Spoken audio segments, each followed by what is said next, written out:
Imagine só, você descobre que bem debaixo dos seus pés, sob o asfalto e o concreto da cidade onde mora, existe algo tão antigo e perturbador que sua simples existência desafia a lógica. Algo capaz de devorar não apenas sua sanidade, mas a própria realidade ao seu redor. Foi exatamente essa descoberta que abalou o destino de centenas de pessoas em Kemerovo, uma cidade industrial da Sibéria já combalida pelo caos econômico e pela desintegração da União Soviética, no outono de 1991. Tudo começou quando uma equipe de mineiros, trabalhando nos níveis mais profundos da mina central, localizada na periferia do distrito minerador, esbarrou em uma cavidade incomum no meio de uma camada de carvão. Segundo o relatório do chefe da equipe, Viktor Kratsov, aquela abertura não condizia com nenhum registro geológico conhecido. Pior, todas as evidências apontavam para uma origem artificial, embora anomalias assim já tivessem sido encontradas em minas antigas da região, geralmente restando-se a galeria abandonadas do século X. Aquela, em particular, despertou um alerta imediato nas autoridades. Alexei Voronin, engenheiro-chefe da mina e homem conhecido por seu rigor meticuloso, não hesitou, ordenou a paralisação imediata das escavações no local e convocou uma comissão especial para investigar a descoberta. No dia seguinte, geólogos do Instituto Politécnico de Kemerovo e representantes da Defesa Civil Municipal iniciaram os trabalhos. Mas o que deveria ser uma análise rotineira logo se transformaria no primeiro capítulo de uma sequência de eventos que nos documentos confidenciais do Ministério de Emergências ficaria conhecida como a Anomalia de Kemerovo. Descemos a mina por volta das 9 da manhã, registrou em seu diário o geólogo Dmitry Sokolov, anotações que só viriam à tona um mês depois de seu misterioso desaparecimento. A cavidade era muito maior do que imaginávamos. Após alargarmos a passagem, deparamos com um túnel inclinado, descendo em um ângulo de cerca de 20 graus. Suas paredes, lisas como vidro polido, tinham um tom azulado estranho, quase iridescente. Nosso equipamento começou a falhar sem explicação. As bússolas giravam sem rumo, as lanternas piscavam sem motivo aparente. O ar, surpreendentemente fresco e gelado, trazia um leve cheiro de ozônio, algo impossível em uma mina de carvão. Mas o mais aterrador era o silêncio absoluto. Nossos passos, nossas vozes, tudo soava abafado como se o próprio espaço engolisse os sons. A comissão avançou cerca de 50 metros quando se deparou com um obstáculo intransponível, um poço vertical, escavado em perfeita circunferência que se perdia nas profundezas sem que fosse possível medir seu fim. Os lasers falhavam. Pedras atiradas lá dentro não produziam eco, nem mesmo após minutos de espera.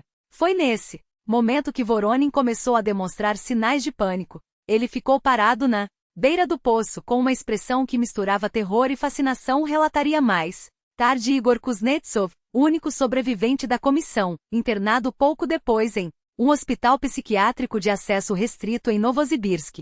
De repente solta uma frase que na hora não fez sentido para ninguém. Eles voltaram. Sempre estiveram aqui embaixo de nós. E agora acordaram. Imediatamente Voronin ordenou que todos retornassem à superfície e obrigou a equipe a assinar um termo de confidencialidade, justificando o risco de desabamentos e vazamentos de gás metano. Mas como revelariam suas anotações pessoais, encontradas em seu escritório, após seu sumiço, seus verdadeiros motivos eram bem diferentes. Sei que ninguém vai acreditar no que encontramos, escreveu Voronin em 25 de setembro. Mas preciso registrar enquanto ainda consigo pensar com clareza. Aquilo não é uma antiga galeria de mineração. É algo muito mais antigo e alienígena. Pelos meus cálculos, aquele poço desce por pelo menos 1 quilômetro, algo tecnicamente impossível para qualquer escavação humana, seja do século X ou dos dias atuais. Além disso, sua forma é perfeitamente circular, como se tivesse sido perfurada com uma tecnologia que nem sequer existe. Mas o pior não é isso. Quando os outros já subiam, fiquei para trás alguns minutos. E ouvi. Não era um som mecânico, nem natural. Parecia a respiração de algo colossal, e um sussurro em uma língua que não pertence a este mundo. Nos dias seguintes, Voronin orquestrou uma operação relâmpago para selar a entrada do túnel com concreto. Oficialmente, a justificativa era o perigo de desmoronamentos. Mas a pressa e o sigilo com que tudo foi executado levantaram suspeitas. Kratsov, o chefe da equipe de mineiros, testemunhou que Voronin supervisionou pessoalmente a obra, insistindo no uso de aditivos incomuns, como prata em pó e limalha de ferro. Sem nenhuma explicação técnica. Ele mudou depois daquele dia, confessaria Kravtsov aos investigadores. Ficou nervoso, quase não dormia, passava noites inteiras rabiscando fórmulas e desenhos. Proibiu qualquer conversa sobre o túnel e obrigou todos que o viram a passar por exames com uma médica estranha, que ele mesmo trouxe de Novosibirsk. A tal médica era Eleonora Stein, psiquiatra especializada em medicina industrial, que chegou a Kemerovo em 26 de setembro. Seu relatório oficial, arquivado no hospital regional, concluía que todos os examinados estavam mentalmente estáveis com pequenos desvios atribuídos ao estresse profissional. Mas em suas anotações pessoais, encontradas após seu suicídio, 3 meses depois, a verdade era muito mais sombria. Todos os pacientes apresentam sintomas idênticos que não se enquadram em nenhum distúrbio conhecido, escreveu. Insônia, pesadelos recorrentes com as mesmas imagens, o poço vertical, uma escada em espiral, criaturas nas profundezas, perda de noção de tempo. O mais alarmante é a distorção na percepção de cores, formas, objetos comuns parecem se deformar, além de visões periféricas que desaparecem quando tentam focá-las.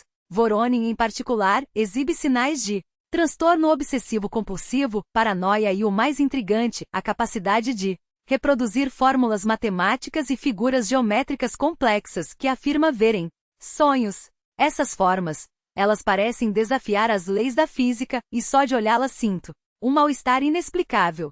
Até 1º de outubro, o túnel já estava completamente vedado. Uma laje de concreto de 2 metros de espessura, reforçada com estruturas metálicas, selou para sempre aquela passagem. Ou pelo menos era isso que todos esperavam. A estrutura de aço que deveria garantir a eternidade daquele selo não foi suficiente. O setor da mina foi declarado zona interditada sob o pretexto oficial de instabilidade geológica, um termo vago que escondeu o pânico crescente entre os que sabiam a verdade. Os mineiros que trabalhavam naquele trecho receberam uma proposta incomum para os tempos de crise econômica que assolavam a região: transferência imediata para outros horizontes da mina, ou até para unidades distantes com um aumento salarial que beirava o absurdo em meio a atrasos generalizados de pagamentos em toda a indústria. A maioria aceitou sem hesitar. Demasiado rápido. Demasiado conveniente. Voronin, por sua vez, parecia ter recuperado a calma. Após a conclusão dos trabalhos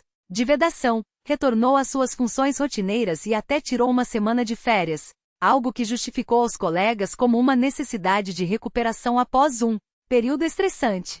Mas em vez de descansar, passou aqueles 7 dias trancado na biblioteca do Museu Regional de Kemerovo, devorando documentos históricos sobre as primeiras explorações de carvão na região. Os registros de visita revelam uma obsessão particular: os diários pessoais do geólogo Piotr Alexandrovich Chikashel, o homem que em 1842 havia mapeado pela primeira vez a bacia carbonífera de Kuznets. Aqueles manuscritos, excluídos dos relatórios oficiais, guardados sob chave no acervo especial do museu, continham algo que Voronin buscava desesperadamente. Nina Sergeyevna Kolesnikova, então arquivista do museu, lembra-se vividamente daqueles dias. Ele não estava interessado nas análises geológicas ou nos mapas de depósitos, contou ela anos depois, em um depoimento nunca oficializado. Seu foco eram os registros folclóricos que Chikashel coletou entre os Shors e os Teleuts, os povos nativos da região. Passava horas estudando lendas sobre lugares que eles chamavam de amaldiçoados, áreas onde ninguém ousava se estabelecer, onde a terra parecia respirar e onde, segundo os xamãs, existiam portais para algo que não deveria ser perturbado. Seu rosto empalideceu quando encontrou, entre as anotações empoeiradas, uma referência a Kararon, o buraco negro na língua Shor. Lugar onde, de acordo com os relatos, os xamãs desciam para dialogar com entidades subterrâneas. Nem todos voltavam, lia-se em uma passagem sublinhada a caneta vermelha nos papéis de Voronin. E os que voltavam não eram mais os mesmos. Quando retornou ao trabalho em 7 de outubro, seus colegas mal o reconheceram. O engenheiro que antes exalava autoridade agora parecia um espectro. Olheiras fundas, mãos trêmulas, um olhar que fixava o vazio como se visse algo além das paredes da mina. Isolou-se em seu escritório, onde passava noites inteiras debruçado sobre desenhos que ninguém mais tinha permissão para ver, até que na manhã de 10 de outubro, convocou uma reunião de emergência com a direção da mina e anunciou, sem rodeios, a necessidade de congelar permanentemente o horizonte inferior, exatamente onde o túnel havia sido selado. Sua argumentação foi um delírio técnico. Anomalias geológicas, instabilidade estrutural, riscos de emissões catastróficas de metano, balbuciou, enquanto os presentes trocavam olhares incrédulos. Quando o diretor técnico exigiu dados concretos, Voronin perdeu a compostura. Algumas coisas não devem ser despertadas, gritou, batendo a mão na mesa com uma força que fez os copos tremularem. Eu assumo toda a responsabilidade. Mas por Deus, deixem isso enterrado. A reunião terminou em caos, mas, usando sua autoridade, ele assinou sozinho a ordem de interdição do setor. Ninguém ousou desafiá-lo abertamente. Até que a noite de 11 para 12 de outubro transformou a tensão em pesadelo. O relatório da segurança da mina classificou o incidente inicial como tentativa de sabotagem ou espionagem industrial. 2 guardas foram encontrados inconscientes perto da entrada do horizonte inferior, drogados com uma substância de ação rápida, que não deixou vestígios nos exames toxicológicos.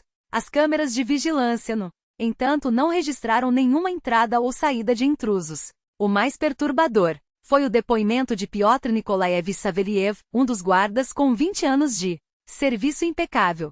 Ao acordar, ele jurou ter visto Voronin, pouco depois da meia-noite, acompanhado por 3 figuras encapuzadas vestidas em trajes cinzentos sem insígnias ou identificação. O engenheiro me mostrou um crachá especial e insistiu. Saveliev, em seu relato, visivelmente abalado, disse que era uma operação de emergência para reforçar o setor interditado. Depois, só me lembro de um cheiro metálico como ozônio queimando e então tudo ficou preto. Seu colega Mikhail Stepanovich Krasnov não se recordava de nada, apenas de uma dor de cabeça lancinante e de uma cegueira temporária que durou horas. Na manhã de 12 de outubro, Voronin não compareceu ao trabalho.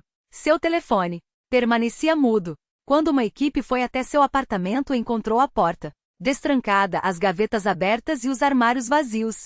Roupas, documentos pessoais, até uma fotografia de família na mesa de cabeceira, tudo havia desaparecido como se ele tivesse partido em fuga, levando apenas o essencial, ou como se algo tivesse levado. A comissão de investigação formada para apurar o desaparecimento do engenheiro e o incidente na mina desceu ao horizonte inferior em 13 de outubro. O que encontraram lá abaixo não tinha explicação racional. A laje de concreto de 2 metros de espessura, aquela que deveria resistir a décadas de pressão, reforçada com vergões de aço, estava esmagada. Não por uma explosão, mas como se uma força colossal a tivesse empurrado de dentro para fora, como a rolha de uma garrafa estourando sob pressão insuportável. Os fragmentos estavam espalhados em um raio de vários metros, torcidos de maneira que os engenheiros presentes juraram nunca ter visto em nenhum desabamento convencional. Parecia orgânico, confessaria mais tarde um dos peritos, sob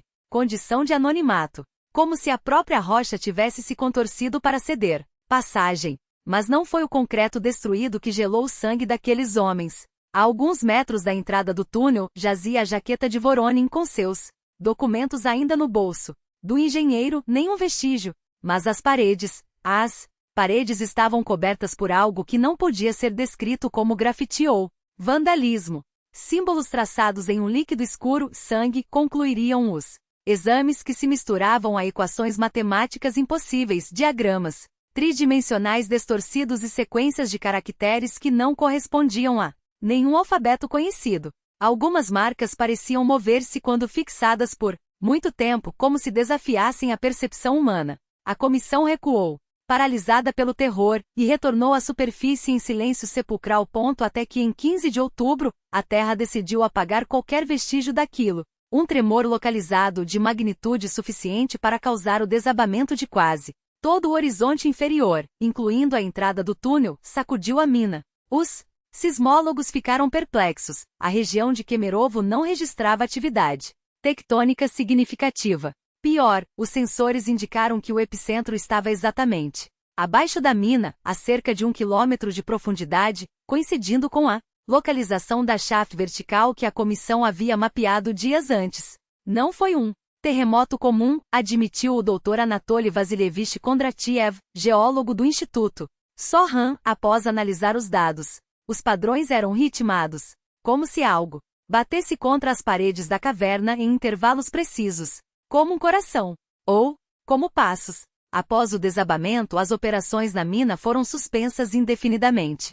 O local foi cercado por agentes do então KGB, sob o pretexto oficial de risco de emissões tóxicas de metano. Mas nos bares de Kemerovo, entre sussurros e olhares furtivos, as versões eram outras. Falava-se em contaminação radioativa em uma base secreta soviética enterrada sob a mina, em experimentos que haviam escapado ao controle. E entre os mineiros mais velhos, aqueles que ainda lembravam das histórias que seus avós contavam, um único nome era repetido em tom de advertência: Kararon, o buraco que não deveria ter sido aberto. Naqueles dias sombrios da Guerra Fria, quando o medo era moeda corrente e a verdade um luxo escasso, o jornal Kuzbas publicou, em 19 de outubro, uma nota fúnebre tão discreta quanto suspeita. O engenheiro Voronin havia morrido em um acidente industrial. Nenhum detalhe, nenhum corpo entregue à família. A viúva, Tamara Vassilievna, insistiu por respostas, bateu em portas que só se abriam para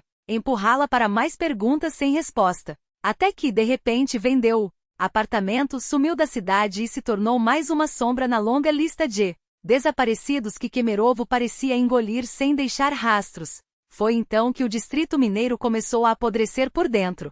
Os moradores dos prédios mais próximos à mina central foram os primeiros a sentir dores de cabeça que perfuravam os ossos do crânio como brocas, noites em claro, sonhos que se arrastavam para a vigília como gosma negra. Os animais, sempre os primeiros a pressentir o invisível, entraram em pânico. Cachorros recuavam de certos trechos da rua, uivando como se algo os chamasse das entranhas da terra. Gatos evaporaram-se sem deixar pegadas. Pássaros que antes cruzavam o céu em bandos, agora faziam desvio em arco, como se uma barreira invisível os repelisse. Ana Petrovna Klimova, aposentada da rua Shakhtiorov, contava com a voz trêmula como seu Sharik, 10 anos de lealdade canina, começou a arranhar o chão da cozinha, até sangrar as patas, como se tentasse cavar um túnel para escapar de algo que só ele via. Depois ele simplesmente desapareceu, ela repetia, enquanto vizinhos confirmavam. Não era só o Sharik, era todos. Ratos, pombos, até os insetos haviam sumido, como se a vida tivesse sido sugada do bairro por um aspirador silencioso. Até que, na noite de 6 para 7 de novembro, o horror ganhou forma concreta. Uma família de 5 pessoas foi encontrada desmaiada em sua casa, a apenas 300 metros da mina. Os vizinhos que o socorreram jamais esqueceriam a cena: corpos retorcidos, rostos congestionados, lábios azulados. 2 filhos sobreviveram.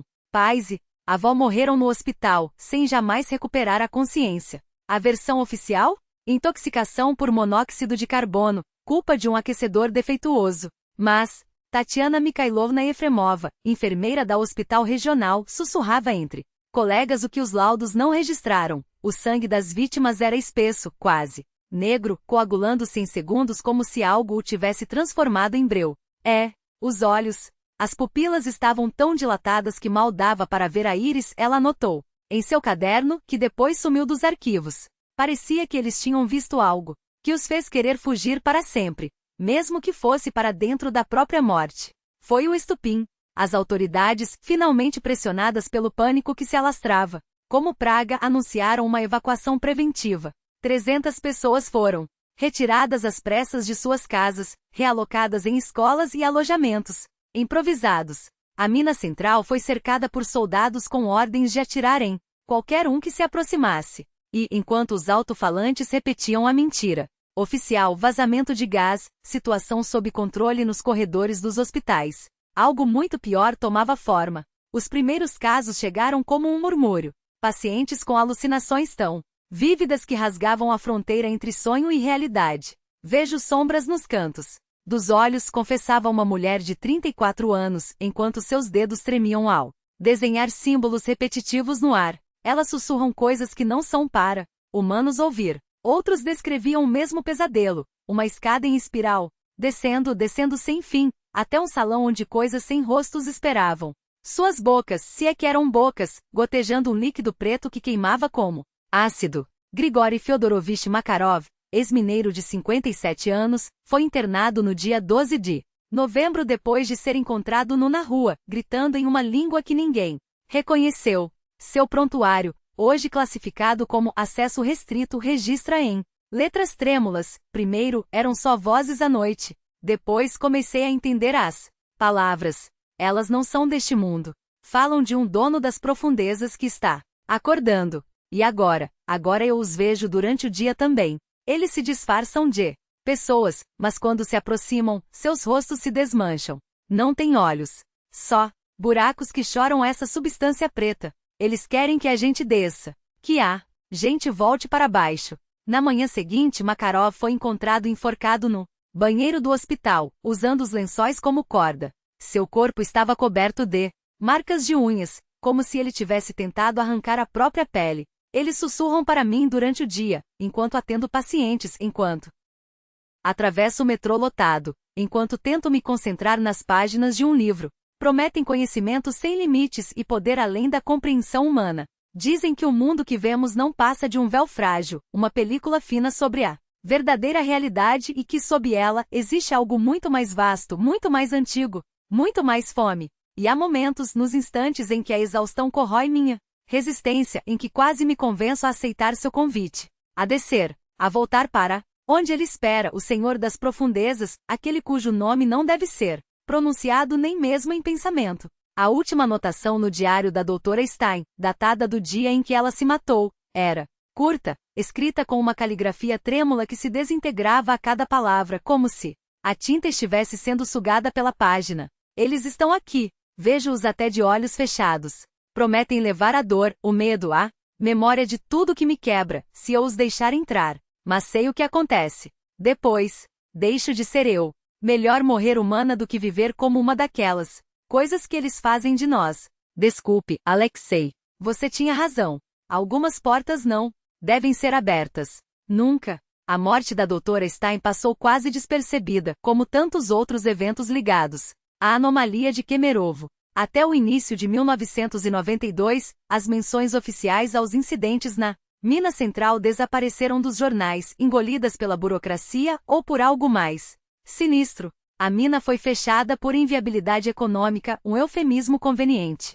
para encobrir o fato de que ninguém mais ousava descer aqueles poços. O local permaneceu vigiado, mas a segurança já não era a mesma dos primeiros meses, quando soldados armados patrulhavam o perímetro com olhares nervosos e dedos crispados nos gatilhos. Um relatório do MVD de Kemerovo, datado de fevereiro, registrava várias invasões à área, principalmente adolescentes atraídos pelas lendas da mina amaldiçoada e dos experimentos secretos. Todos foram detidos, advertidos e liberados. Mas alguns voltaram, não para explorar, mas para fugir de algo que os havia marcado. Um deles, Dmitry K., 17 anos, tremia enquanto contava ao psicólogo da escola. A gente só queria ver a mina, sabe? Todo mundo falava dela. Pulamos o muro de noite e chegamos até a entrada principal. Não tinha nenhum som, nenhum vento, nenhum animal, nada.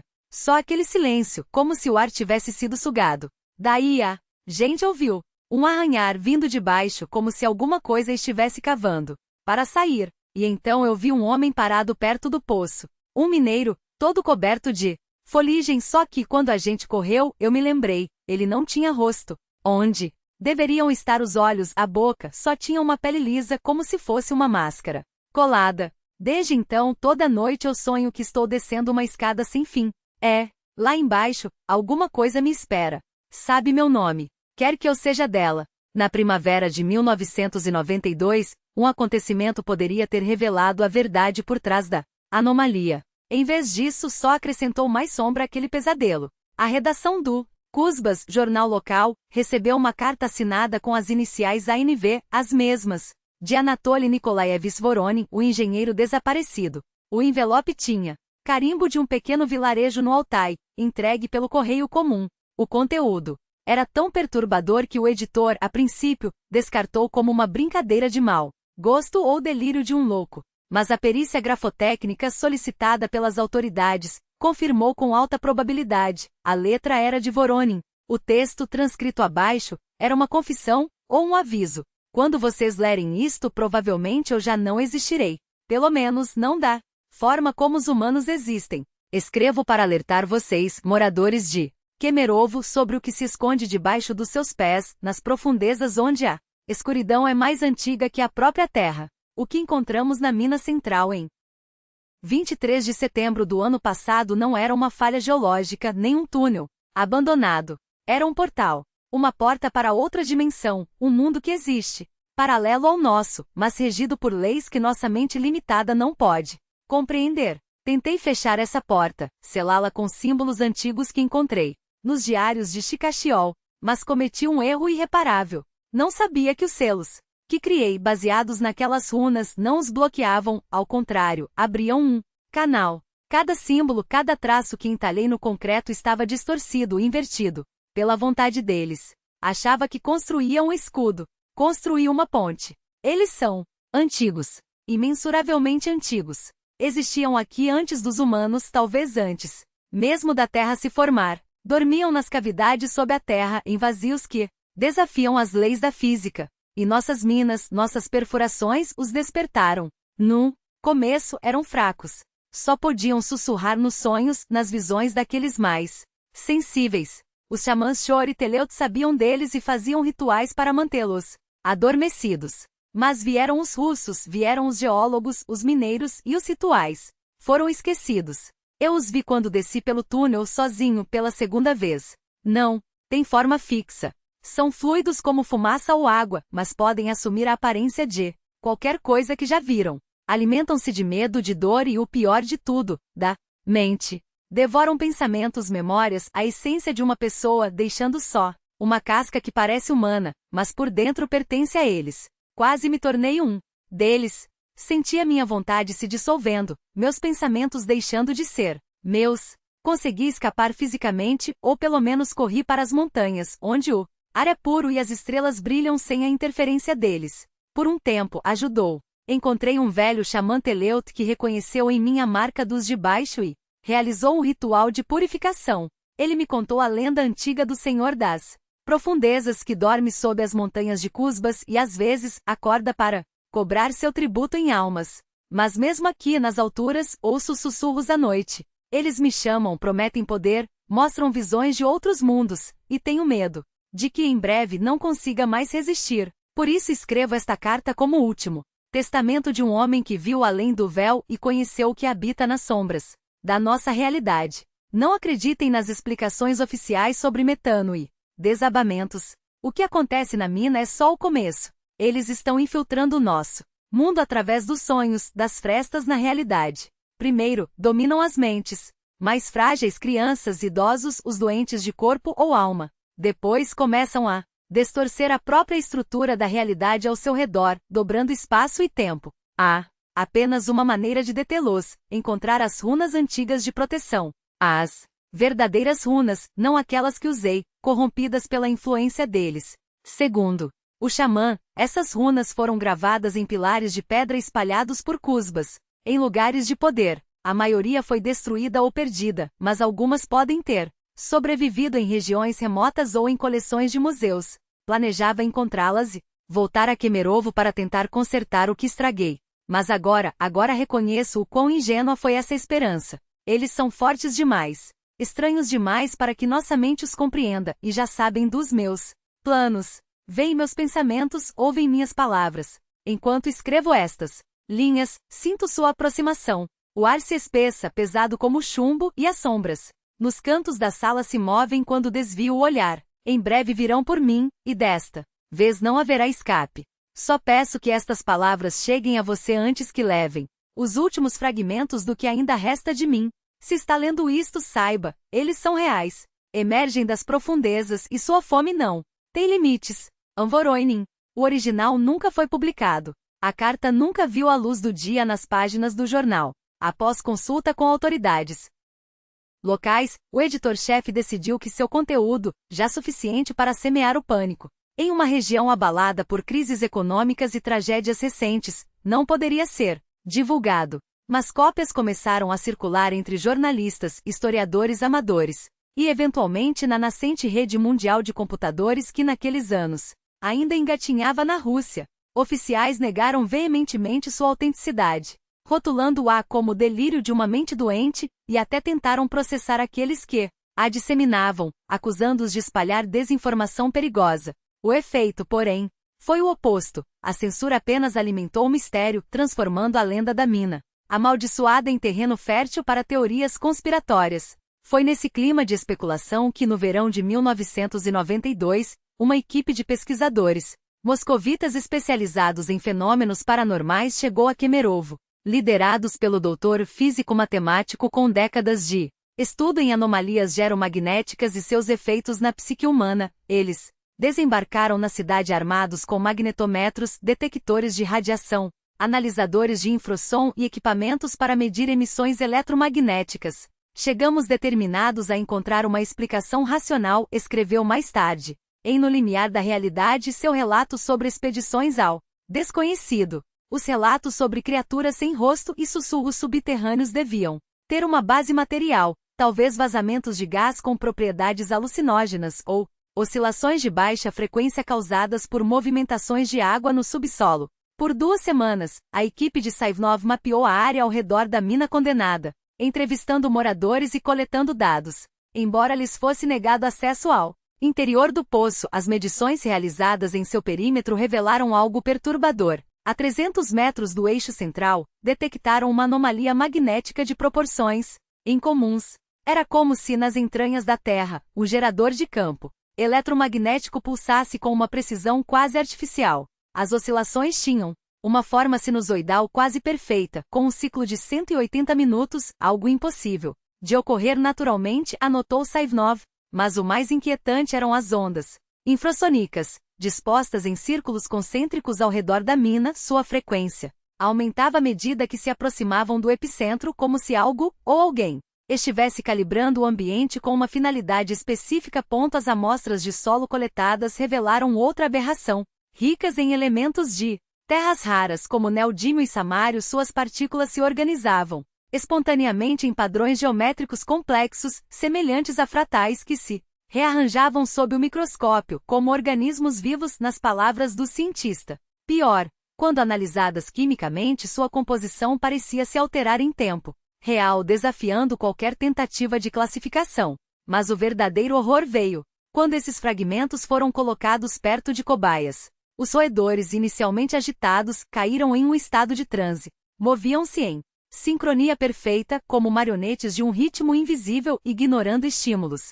externos. Era como assistir a um único organismo controlando dezenas de corpos. Registrou um membro da equipe em seu diário. E quando as amostras foram removidas, o comportamento dos animais não voltou ao normal. Começaram a construir estruturas com qualquer material disponível, migalhas, fezes, até pedaços de tecido, reproduzindo símbolos idênticos aos descritos nos relatórios da mina e no delírio de Voronin. O ponto de ruptura veio na 10ª noite. Alexei Sokolov, um jovem pós-graduando do Instituto Físico-Técnico de Moscou, entrou em transe durante um plantão noturno. Seus olhos estavam abertos, mas vazios, relatou Saivnov. Por quase 2 horas ele cobriu páginas e páginas com símbolos que não pertenciam a nenhuma linguagem conhecida. Ao recuperar a consciência, Sokolov não se lembrava de nada, até ver seus próprios rabiscos. Então seu rosto empalideceu. Eu sei o que significam, murmurou. Não consigo ler, mas algo dentro de mim entende. Eles estão chamando. Querem que desçamos. O que se seguiu foi um colapso rápido. Sokolov passou a recusar o sono, afirmando que eles vêm nos sonhos. Falava com vozes inexistentes e desenhava obsessivamente uma espiral anti-horária que se fechava em um ponto central, o mesmo símbolo encontrado nas paredes da mina. Saivnov não teve escolha. A expedição foi abortada, e a equipe partiu às pressas para Moscou, com Sokolov sob sedação. No trem ele tentou se matar cortando os pulsos com cacos de vidro. Salvo em extremis, foi internado em uma clínica psiquiátrica em Novoibirsk, onde seu caso se tornou um enigma médico, um quadro de psicose aguda sem causa aparente, com sintomas que desafiavam qualquer diagnóstico conhecido. De volta à capital, Saivnov tentou decifrar os dados coletados. Consultou geólogos, neurocientistas e até especialistas em culturas antigas, mas as respostas só levavam a mais perguntas. Os símbolos de Sokolov, quando analisados por linguistas, não correspondiam a nenhum sistema de escrita humano, e no entanto, quem os via por muito tempo relatava uma sensação de reconhecimento como se a mente os decodificasse em um nível primal. Alguns pesquisadores que estudaram as anotações começaram a ter pesadelos recorrentes. Um deles, um matemático do Instituto Steklov, cometeu suicídio 3 semanas depois, deixando apenas uma nota: eles não são equações, são instruções. O caso atraiu não apenas geólogos e químicos, mas também etnógrafos, historiadores especializados na Sibéria Antiga. Savinov, em particular, mergulhou nas práticas xamânicas dos povos nativos de Cusbas, onde lendas sobre habitantes das profundezas e um misterioso senhor das entranhas persistiam há séculos. Quanto mais se aprofundava, mais claro ficava. Ele havia esbarrado em algo que desafiava os pilares da ciência moderna. O que testemunhamos em Kemerovo não pode ser explicado por processos físicos ou químicos conhecidos, anotou em seu diário, publicado postumamente. Pior, há sinais de inteligência, de propósito. E isso nos força a considerar a existência de formas de consciência radicalmente distintas da nossa. Nos anos seguintes, Savinov rastreou padrões semelhantes em outras regiões mineradoras do mundo, dos túneis inexplicáveis de Gales às cavidades impossíveis da Silésia, passando pelos relatos de mineiros da Pensilvânia. O mesmo roteiro se repetia: estruturas geológicas que não deveriam existir, instrumentos que falhavam. Sem motivo, trabalhadores enlouquecendo após ouvir sussurros vindo das galerias. É como se estivéssemos diante de um fenômeno global que se manifesta preferencialmente onde o carvão é extraído, escreveu em um artigo rejeitado por todas as revistas científicas. A hipótese era perturbadora, e se o carvão, formado pela compressão de matéria orgânica ao longo de milhões de anos, não fosse apenas um combustível fóssil, mas também um arquivo, um meio capaz de preservar não apenas moléculas, mas informação, energia, memórias, talvez até consciências primitivas, que despertavam quando as camadas eram violadas pelas picaretas humanas. Quando publicou Sombras das Profundezas, 1996, um estudo sobre anomalias em minas de carvão, Savinov foi ridicularizado. Perdeu financiamento, foi expulsado do instituto onde trabalhou por 2 décadas e viu sua carreira reduzida à piada de corredor. Mas o livro encontrou eco onde a ciência oficial se recusava a olhar. Fóruns online proliferaram, expedições clandestinas foram organizadas para Cusbas e o que era tabu virou lenda urbana. As autoridades, é claro, negaram tudo. A mina central permaneceu cercada oficialmente por risco de desabamento e vazamento de gás metano, uma explicação que soava cada vez mais como um aviso, até que em 2000 a história tomou um rumo ainda mais sinistro. Durante os preparativos para fechar definitivamente a mina, operários encontraram, em um depósito abandonado, um container metálico lacrado com a marca do Ministério da Defesa da URSS.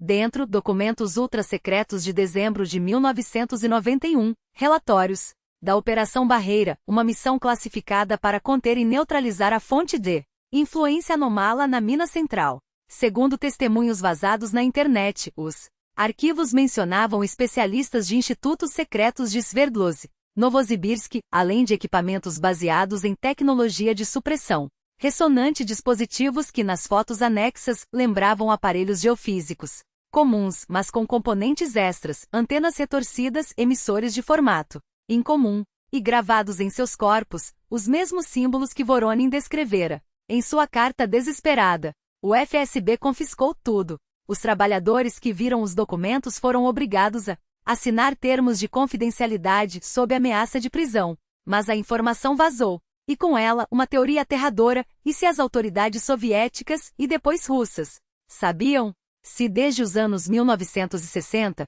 um departamento oculto do KGB investigava não apenas a anomalia, mas tecnologias para combatê-la? Rumores falavam de um dispositivo capaz de bloquear frequências específicas que afetavam a mente humana, usado para proteger instalações estratégicas de intrusões psíquicas ou até como arma contra inimigos.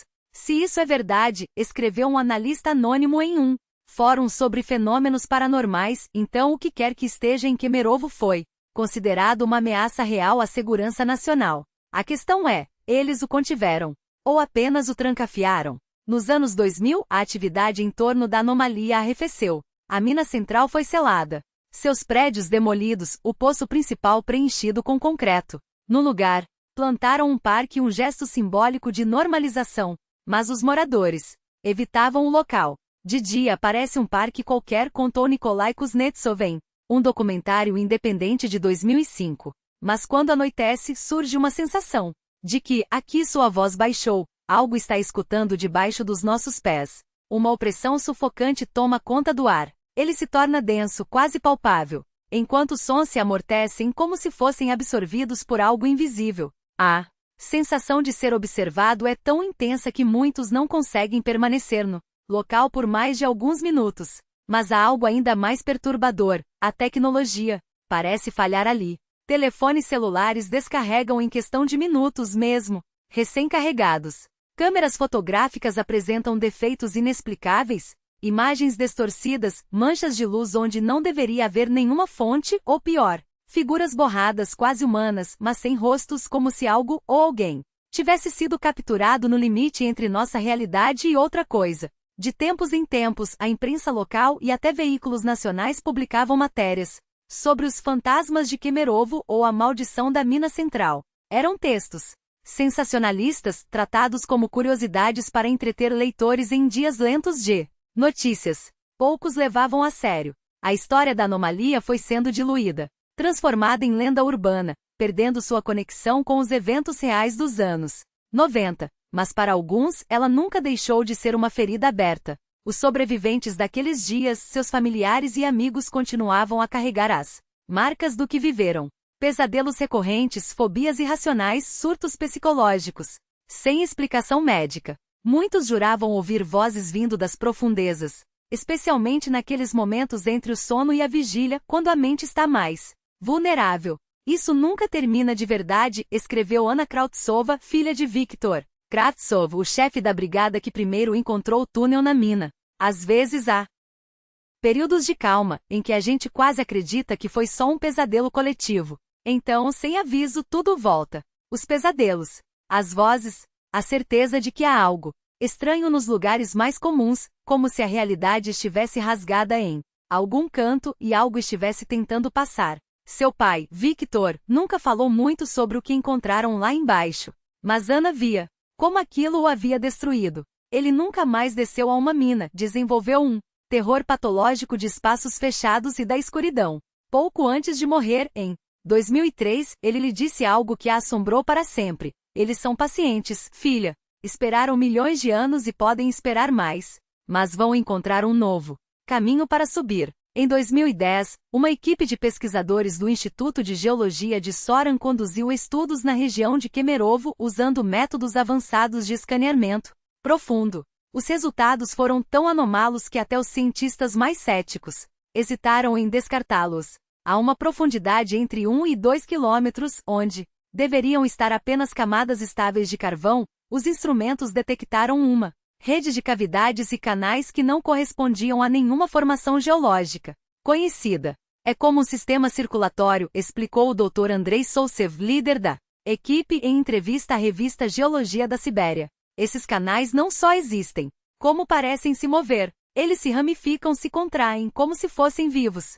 Pior, a rede se tornava mais densa e complexa à medida que se aproximava da superfície, exatamente abaixo do local onde ficava a mina central. Os dados coletados ao longo de meses revelaram algo ainda mais perturbador: a configuração dos canais mudava com o tempo, seguindo um padrão que coincidia com as fases da Lua e picos de atividade geomagnética. Isso não deveria ser possível, admitiu Sousev. Estamos lidando com algo que desafia nossas compreensões atuais de geologia. Pode ser um fenômeno natural extremamente raro, ou algo muito diferente. Quando os resultados foram publicados, chamaram a atenção não só de geólogos, mas de quem ainda se lembrava dos eventos dos anos 90. Em fóruns online, teorias se multiplicaram. E se esses canais não são naturais? Questionou um usuário. E se as coisas que Voronin descreveu usam essa rede para se mover, para se alimentar de algo aqui em cima? A mina central poderia ter sido apenas um ponto de acesso acidental, um portal aberto sem querer. Em 2012, Kemerovo foi sacudida por uma série de eventos que muitos interpretaram como um retorno da anomalia. Durante meses, o Distrito Mineiro, especialmente as proximidades do parque que cobria a antiga mina, registrou um surto incomum de sonambulismo. Crianças e adolescentes saíam de casa no meio da noite como se puxados por uma força invisível e seguiam em direção ao parque. A maioria era interceptada por pais ou vizinhos, mas alguns conseguiam chegar. Eram encontrados pela manhã em estado de transe deitados na grama, como se tivessem espera por algo que nunca chegou. Meu filho, Dima, tinha 12 anos e nunca teve problemas com sonambulismo, contou Olga Stepanova à imprensa local, a voz ainda trêmula, até começar a sair de casa à noite vestido como se fosse a algum lugar. Uma vez, eu segui. Ele não respondia.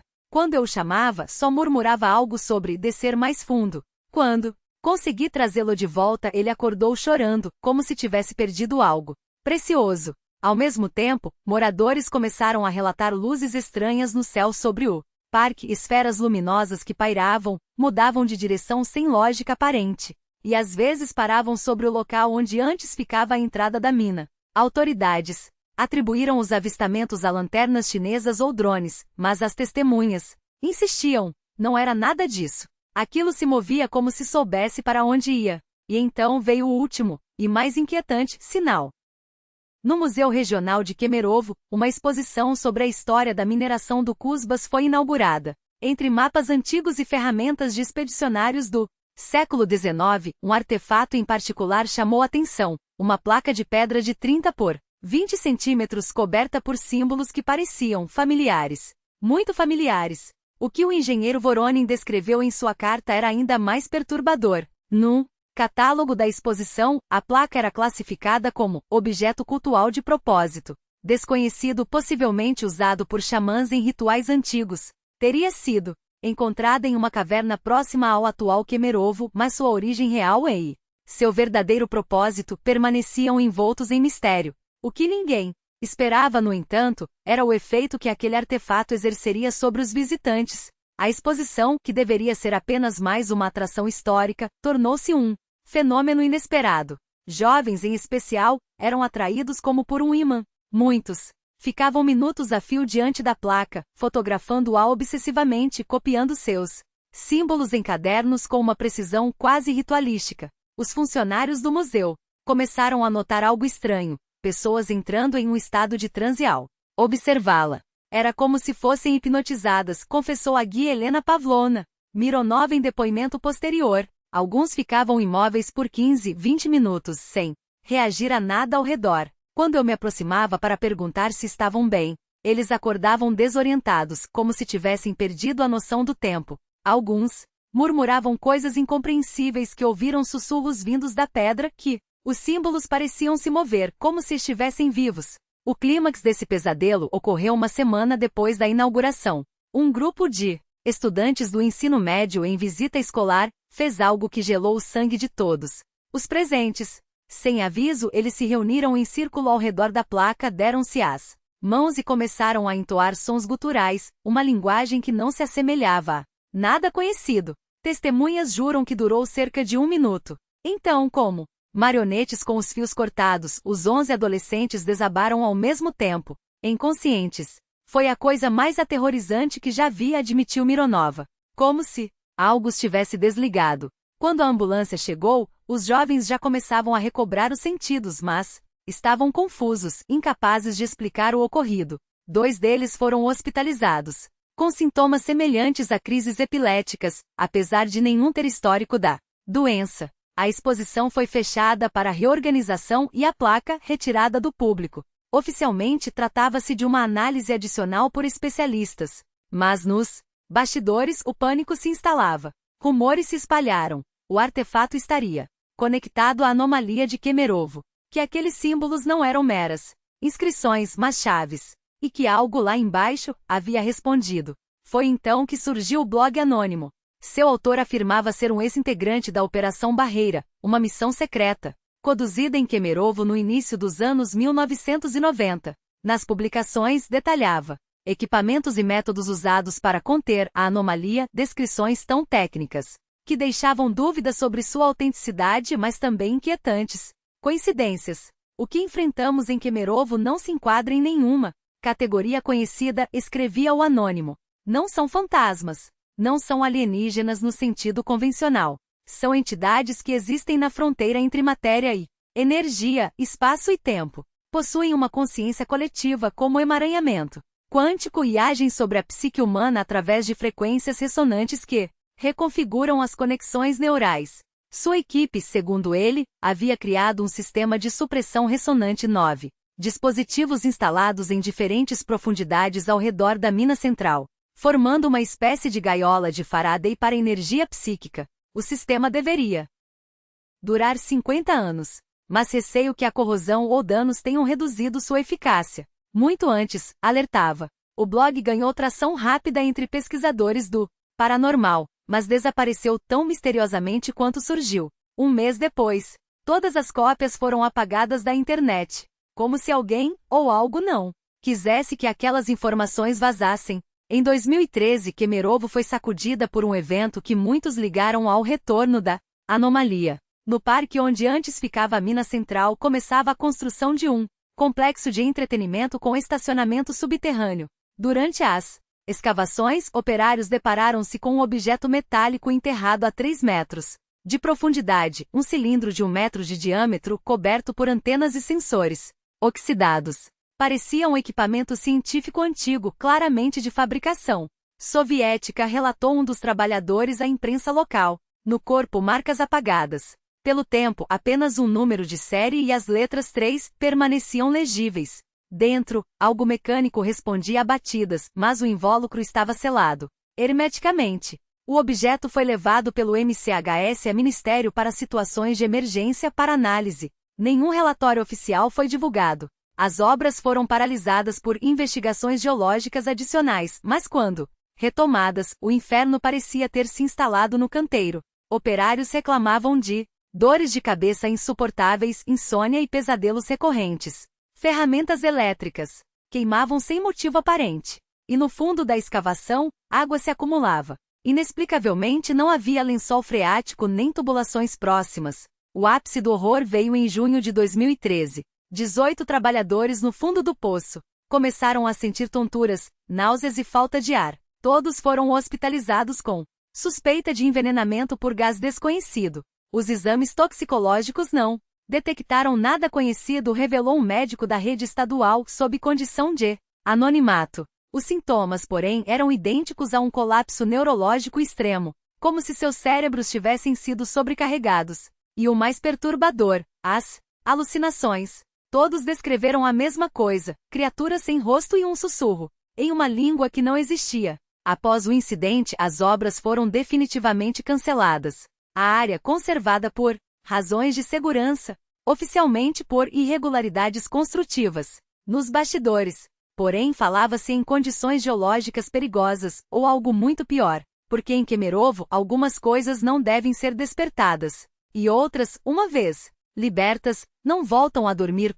Em torno da mina abandonada, formou-se algo mais sinistro do que simples curiosidade, um culto. Não o tipo de culto com rituais e dogmas, mas uma obsessão coletiva, uma febre que se espalhou como um vírus pela internet. Dezenas de comunidades online surgiram, dedicadas a dissecar cada detalhe do mistério. Teorias se multiplicavam como fungos na escuridão, de experimentos soviéticos secretos a portais dimensionais de entidades ancestrais aprisionadas no carvão, a resquícios de uma civilização pré-humana que jamais deveria ter sido perturbada. Mas o que realmente alimentava aquele fogo eram os relatos.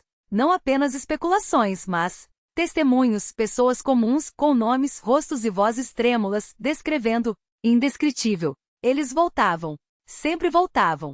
Grupos de entusiastas armados com detectores de campo eletromagnético, gravadores de EVP e câmeras com visão noturna, invadiam a área da antiga mina em expedições não autorizadas.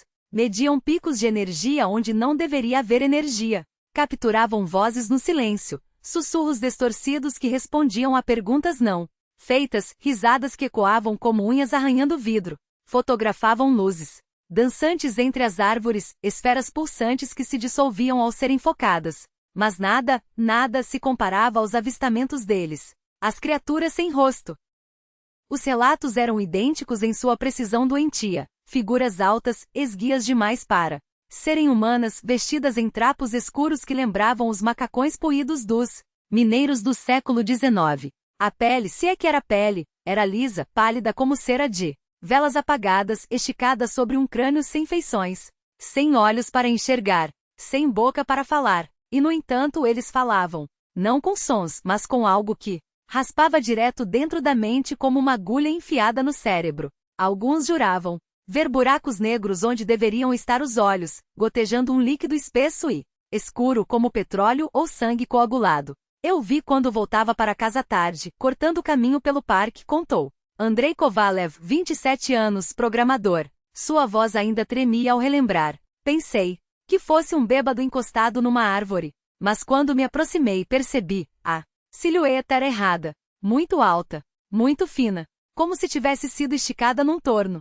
Então ele se virou, e não tinha nada onde deveria estar o rosto, só aquela superfície, branca lisa como uma máscara de porcelana quebrada. Fiquei paralisado. Não conseguia gritar, não conseguia correr, e então ouvi. Não foi um som, foi pior, uma voz, não, uma ideia, injetada direto em sua cabeça, como se alguém tivesse aberto seu crânio e sussurrado lá dentro. Nós te esperamos embaixo, Andrei. Desça. Pela espiral. Desça mais fundo. E o pior não foi o convite. Foi a vontade que surgiu dentro dele, irresistível como um gancho cravado em suas entranhas, puxando-o para frente. Seus pés começaram a se mover sozinhos, arrastando-o na direção daquela coisa. Era como se meu corpo já não fosse meu, admitiu. Se aqueles adolescentes não tivessem aparecido gritando e rindo, eu teria seguido. E não acho que voltaria. Relatos como o de Andrei eram descartados como histeria, lendas urbanas ou, no melhor dos casos, alucinações coletivas. Até que começaram a se acumular. Demais. Com detalhes demais. Coincidências demais. Mineiros aposentados juravam ter visto os sem-rostos nos túneis décadas antes do desabamento. Moradores do bairro Rudnitz relatavam sombras altas demorando-se nas janelas à noite. Crianças descreviam homens de papel observando-as dos cantos dos parquinhos. E o mais aterrador, os avistamentos sempre aumentavam antes de algo acontecer. Um tremor de terra, um sumiço, um novo poço que se abria no chão como uma boca faminta. Até que, em 2015, a ciência relutante teve que olhá-los nos olhos. Uma equipe do Instituto de Geologia da SB-RAS, estudando a estrutura dos veios de carvão do Cusbas, fez uma descoberta que deveria ser impossível: a rede de túneis. Soube que Kemerovo não apenas existia, como havia crescido. Em apenas 5 anos, os vazios subterrâneos tinham se expandido, rastejando para cima como raízes de uma árvore podre. Em alguns pontos estavam a apenas 200 metros da superfície. Isso não é erosão natural, advertiu o professor Sousev, líder da pesquisa. É como se algo estivesse cavando ou comendo a rocha por dentro. A uma taxa de quase 1 metro por mês, aqueles buracos logo atingiriam a cidade. O risco? Prolapsos massivos, ruas engolidas, prédios desabando como castelos de areia. Os dados foram entregues ao MCHS e à administração regional. Silêncio. Nenhum comunicado oficial. Nenhuma evacuação. Apenas movimentações. Brigadas de geodésicos aparecendo do nada para medir fundações. Inspeções de rotina em encanamentos e esgotos. E, é claro, os sons. Primeiro foram poucos. Depois viraram uma sinfonia do inferno. Moradores do bairro Rudnitz começaram a acordar com um zumbido vindo de baixo. Não era o ruído surdo de maquinário, nem o estalo de tubulações. Era algo orgânico. Um respirar lento, como se a terra estivesse viva e faminta. Maria Ivanovna Kuznetsova, 72 anos, moradora da rua Shakhtiorov, foi uma das primeiras a perceber. O padrão começou em fevereiro. Todos os dias, entre 2 horas e 4 horas da manhã. Primeiro, um rangido como metal se dobrando. Depois, batidas ritmadas como se alguém estivesse martelando para cima. E então vinham eles. Os coros. Vozes sobrepostas cantando ou recitando em uníssono numa língua que não pertencia a este mundo. Não é russo, não é nenhuma língua que eu conheça, jurava Maria. É como se estivessem chamando ou contando, como um relógio marcando o tempo para algo. Os sons vinham dos canos, das paredes, do chão, e sempre do mesmo lugar, embaixo. Quando uma equipe do Instituto de Geofísica de Moscou chegou em julho de 2015 para monitorar a atividade sísmica, ninguém acreditou na versão oficial. Não depois que instalaram dezenas de sismógrafos exatamente sobre a antiga mina central. Não. Depois que os moradores começaram a relatar que os aparelhos, às vezes, respondiam aos sons subterrâneos, agulhas tremendo em frequências que não deveriam existir, como se algo lá embaixo estivesse testando a superfície, como se estivesse batendo na porta.